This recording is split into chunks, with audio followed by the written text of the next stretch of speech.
I can't believe I went away for the weekend. Come on, you got to fucking sign to me. We shook hands. I went, you fucking shake hands all day long with people. You do deals all day long.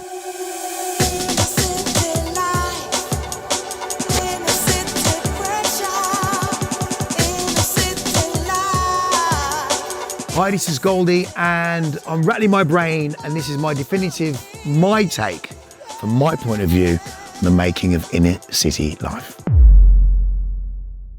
God, how did Goldie get into hardcore and rave music? I blame Randall.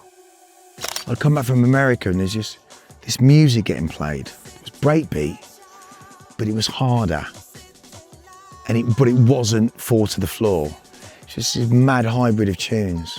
Because I'd gone away, lived in New York, lived in Miami, gone back to New York, back to England, back to the West Midlands, not even London, Stanton's Cake Shop, and the whole scene had changed. Rave was here. Football hooligans were no longer. Mitsubishis and Love Doves took over. And all the football hooligans became ravers. And they're all hugging. I wanted to make music to keep Kemi and Storm off my back. I'd come into the studio and I'd play them something, they'd be like, yeah. I just wanted it to happen and I hadn't done it yet. Remember, this is when I'm going to Rage on a Thursday night after being turned down 3 times to get in. Kemi had membership and she could get a guest in the guest queue, and I'd get there and he'd go, not tonight, mate. Didn't like the look at you. And I'd try for weeks and weeks and I'd finally get in there in this long coat coming back from New York, walking into Rage, going with this heat, going, what the fuck are you wearing, you knobhead?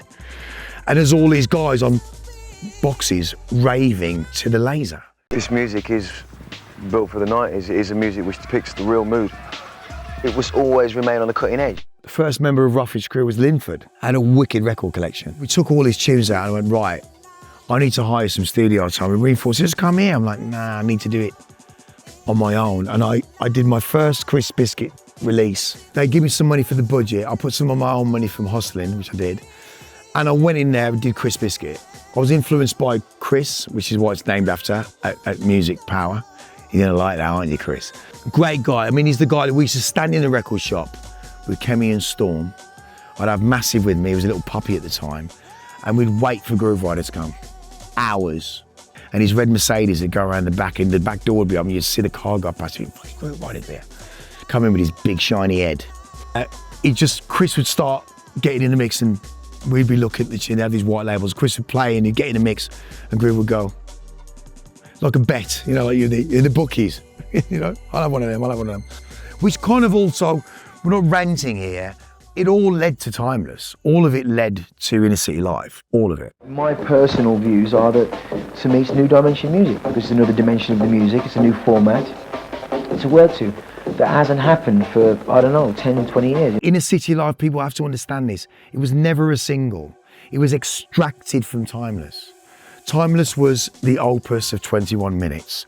Inner City Life did not exist at that point. We needed to find an engineer. I knew that Playford was the only guy out here that could do what my mind was thinking. You know, we went up to Stevenage, semi-detached house, his mum's house, and we decided to make Timeless.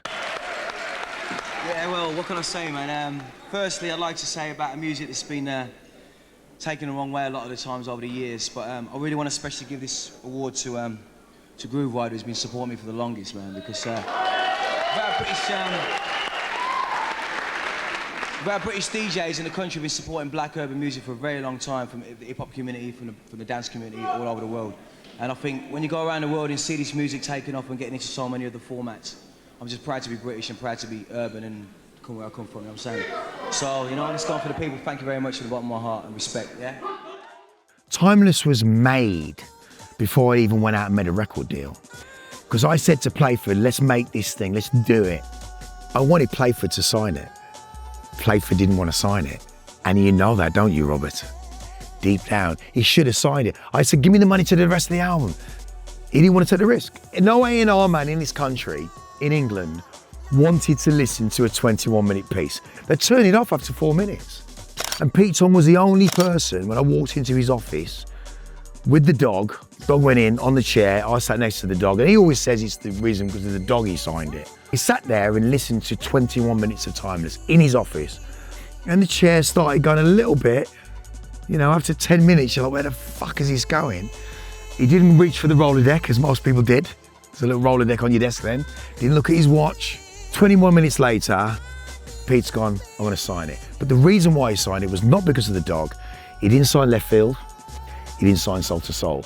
Two massive fucking bands he missed out on. And he signed me thinking, I'm not going to do it a third time. I'm not going to fucking miss out a third time. I'd already been to Clive Black. Thursday afternoon, I'd shake Clive Black's hand. He went, deal's done. David Glick, the lawyer, was there at the time. So I shook hands with him. Thursday night, I get a phone call from Trenton Harrison, my manager saying, Pete Tong wants to meet in the morning at 9 o'clock at Maria's Cafe in England's Lane, right by your house. He wants to offer you a better deal. And I said, what do you mean a better fucking deal? Clive Black's just offered a deal. He went, yeah, but it's going to be 2 albums firm. That means if Timeless fucks up, you get to make another album. And of course, that other album was Saturn's Return. Thank fuck for that. Friday morning came, I've gone down to Maria's, we sat down, he goes, 2 album firm deal on the table. Done the deal. Clive Black was fucking furious. He phoned me up fucking Monday morning. I can't believe I went away for the weekend. Come on, you're gonna fucking sign something. We shook hands. I went, you fucking shake hands all day long with people. You do deals all day long. I said, have you heard of Elmer Fudd? Didn't like drugs at the time. Have you heard of Elmer Fudd? He goes, who's Elmer Fudd? You know that, yeah, I shot the rabbit, I shot the rabbit. It's in Bugs Bunny, yeah, I shot the rabbit. He went, no. I went, well, the rabbit got up and walked. You didn't see if the rabbit was dead. Dan Charlemagne at the time, I mean, I was 52nd Street fan. I was a soul boy. I'd sampled the 52nd Street record. Howie Bernstein, who I love, Howie taught me everything. Because of Howie said, I've got a manager called John Knoll, and I'm blowing up now, and he says, you've got to speak to my manager. And he says, yeah, I managed a couple of singers, and he managed Diane. I'm hearing this voice of an angel. Oh my God, it's the same singer from 52nd Street. I really want to work with that. I want to make this beautiful song vicariously through her. And I always sing into Diane's ear. We wrote Timeless together, we wrote Inner City together, and the idea of what the hook was and stretching time.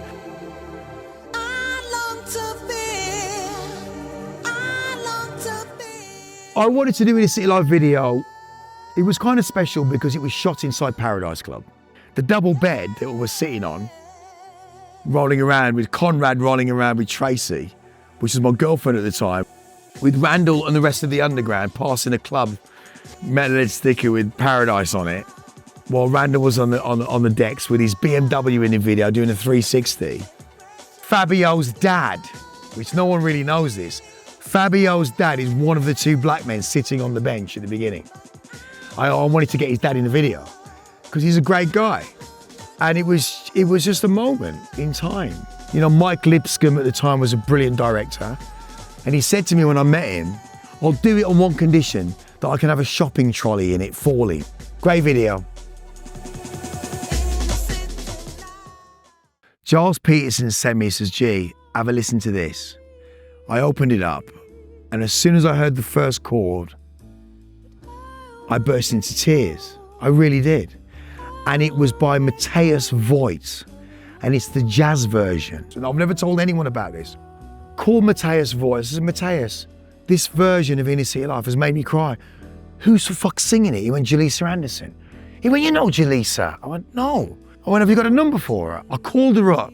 She was in New Orleans. I went, hello? I went, is that Jaleesa? Goldie, what's up? It's been a long time. I'm like, Jesus Christ, cocaine's a hell of a drug. Cocaine's a hell of a drug. I'm like, yeah, Jaleesa, like, have we met? We met, man. You don't remember? I was trying to pitch for Inner City Life, but I never got the job. Diane beat me to it. Like, oh, I folded like a deck chair. She was, I always wanted to sing it. And I felt like I just missed out on it, and I wanted to give it my all, and I did. Now, here's the thing. When Diane was dying, on the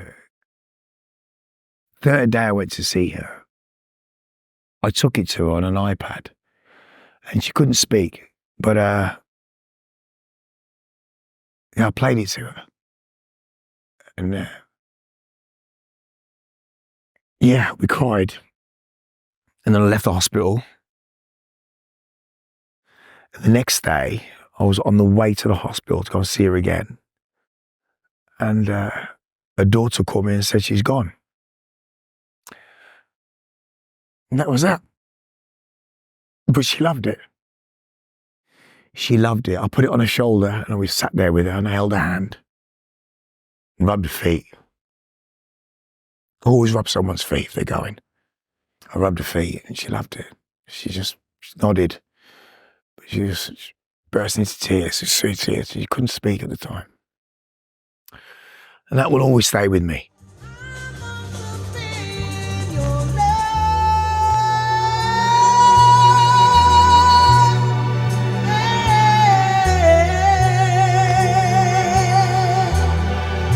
I guess the saddest thing about Inner City Life, it really is a sad thing that they didn't get it at first. But that's like all great music, man. I'm sorry, but all great music takes that kind of time. But, you know, I'll have my fucking flowers when I want them. You gotta remember this, before anyone did any album deals, before Ronnie Size did an album deal, before Adam F did an album deal, before Alex Reese did an album deal, before Lemon D, before Dillinger, all of them, Timeless was made and it was out.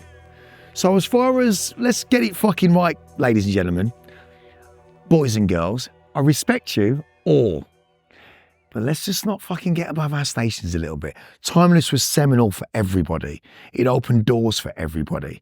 Inner City Life opened doors for everybody. I never shout from the houses about it.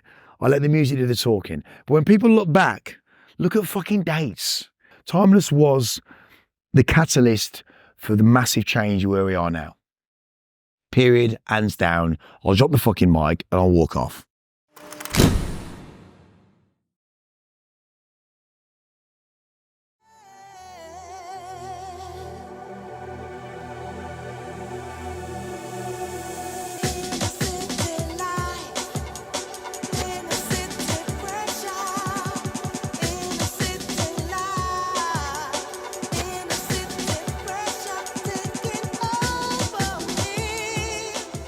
I always knew that I'd be sitting in some fucking chair, not as uncomfortable as this, talking about Timeless 30 years from now. I knew it back then. I'm the time traveller. I'm the gatekeeper. Thank you, namaste.